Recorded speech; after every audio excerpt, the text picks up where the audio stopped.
Assalamualaikum to all my students. I hope you are all doing very great. As you all know that we have done with our first three chapters. Now we are moving towards our unit number 4. In this chapter, we will deal with and we will study and learn about the daffodils. This is a poem which is written by William Wordsworth. The daffodils means poem हमेशा before moving into the detail of that poem हमेशा ये चीज़ याद रखिएगा chapters ऐसे और stories different from the poem हमेशा एक rhyme में लिखी जाती है, एक रिदम में लिखी जाती है और उसके कुछ लाइंस में मीन्स कि जो वो लाइंस हैं उनको हम स्टैंसर्स कहते हैं और कुछ स्टैंसर्स में पोइट जो है अपनी फीलिंग्स बयान कर देता है। चैप्टर्स में हमारे पास बहुत ज़्यादा पैराग्राफ्स होते हैं, लाइंस होती हैं, मगर पोम के स्टैंसर्स होते हैं। इस तरह एक स्टोरी की लाइंस होती हैं, इस तरह पोम के स्टैंसर्स होते हैं। कुछ सेंसेस में पोइट अपनी जितनी भी फीलिंग्स हैं, जो बात वो कन्वे करना चाहता है वो कन्वे कर लेता है। इसी तरह हम आज इसको पढ़ेंगे कि जो पोएम है हमारे पास, जो पोएम है द डैफोडिल्स, उसको किसने लिखा? William Wordsworth. It is really necessary for you to memorise कि विलियम वर्ड्सवर्थ ने द डैफोडिल्स लिखी थी। आपको ये नाम याद रखना बहुत ज़रूरी है। The next we are moving towards कि डैफोडिल्स किसे कहते हैं? डैफोडिल्स कहते हैं नरगिस के फूलों को।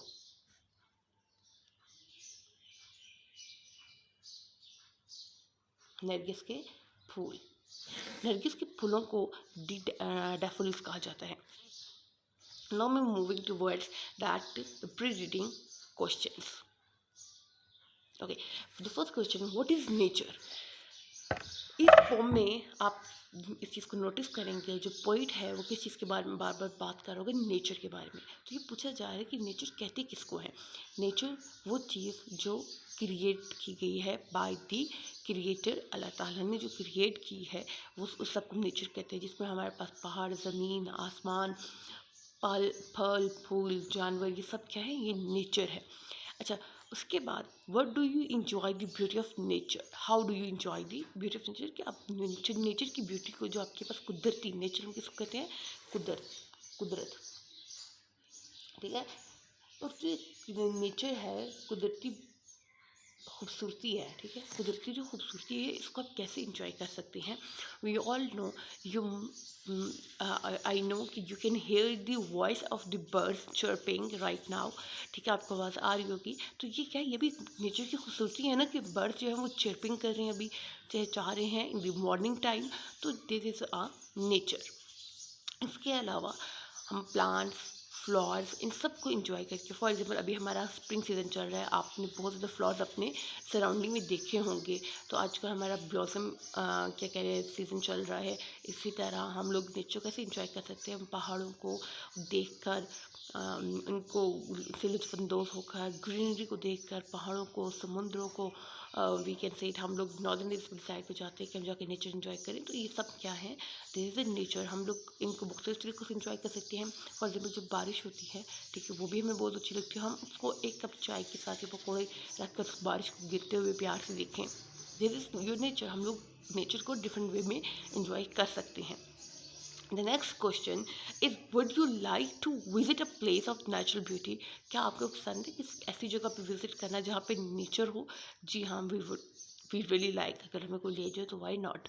तो वही बात की जा रही है कि नेचुरल ब्यूटी में जाना। For example if you want to go sea view, किसको जाना पसंद नहीं है, ठीक है, किसको जो है पहाड़ों पे जाना पसंद नहीं है, किसको ग्रीनरी प्लेसेस पे जाना पसंद नहीं है। तो हमें तो सबको पसंद है। और even though nature is that कि हमें हर जगह नेचर, जहाँ पे नेचर हो वहाँ पे जाना पसंद है। तो और आप लोग भी बताएं कि ये चीज़ याद रख के आइएगा, मुझे बताइएगा कि आपको कौन सी जगह पे जाना ज़्यादा अच्छा लगता है, पहाड़ों पर, समुद्र पर, बीच पर, या फिर ग्रीनरी प्लेसेस पर मोस्टली। तो this is all about the nature. क्या हम इस पोम में हमें by the name and the title और हमें प्री रीडिंग क्वेश्चन से पता चल गया कि हम लोग कुछ ऐसी चीज़ों को पढ़ने जा रहे हैं इस पोम में। पोइट अपनी जो फीलिंग्स का जो हम कहते एक्सप्रेस करेगा, वो किस चीज़ के बारे में करेगा? एक डैफोडिल्स के बारे में, पौधों फूलों के बारे में, और उसकी फीलिंग होगी वो किस चीज़ को डिस्कस कर रहे हैं, हम इस चीज़ को भी पढ़ेंगे। Now moving towards the, as I already mentioned, ये चीज़ अपने ध्यान में बहुत अच्छी तरह रखिएगा, पोम्स की कभी भी लाइन्स नहीं होती है, क्या होती हैं, स्टैंजर्स होते हैं। क्या होती हैं, stanza.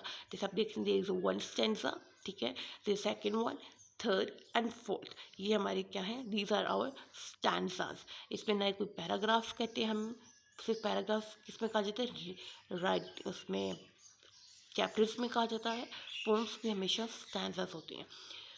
Now moving toward the first stanza, I wandered lonely as a cloud the, that floats on high over the vales and hills, when all at once I saw a crowd, a host of golden daffodils, beside the lake beneath trees, floating and dancing in the breeze. अब क्या बात की poet क्या कह रहे हैं, I wonder, wonder का मतलब कहते हैं आवारा फिरना, आवारा